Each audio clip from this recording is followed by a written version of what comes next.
who is tracking more of the crowds outside as people really started to line up. I mean, we saw they're still letting people in there, Madeline, but a lot more people are still waiting outside.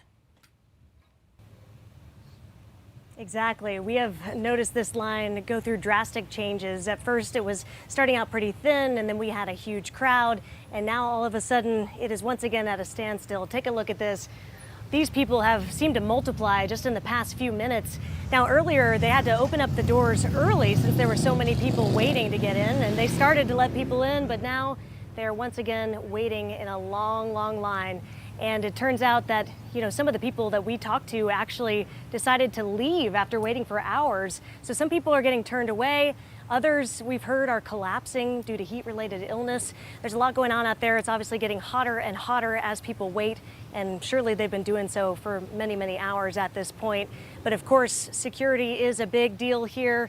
We've watched as a Black Hawk helicopter went around circling the perimeter, and of course, measures are being taken both outside and inside the stadium just to try to keep this event as safe as possible. And of course, we'll be keeping you posted as things get underway here in the next few hours. Yeah, Madeline, before I let you go, I just want to ask, we talk about the heat because it is a factor here. You add on top of the mugginess, and a lot of people visiting who are not from Arizona, they're not used to the heat. So you saw some people collapsing. I mean, are they planning for this? Are there crews out there who are, ready to help and step in for those who have some heat illness? Is it other members who are attending who are jumping in to give them water? What are you seeing?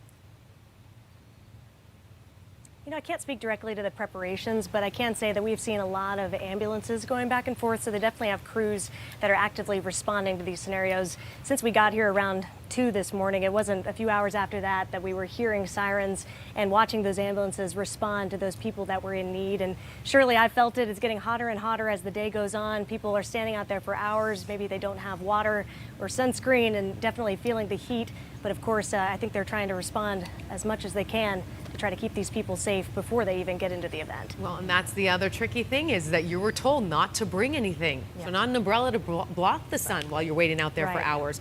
Water is very limited. So we'll check back in with you, Madeline, in just a little bit. Thank you so much for the latest. We have team coverage of the Charlie Kirk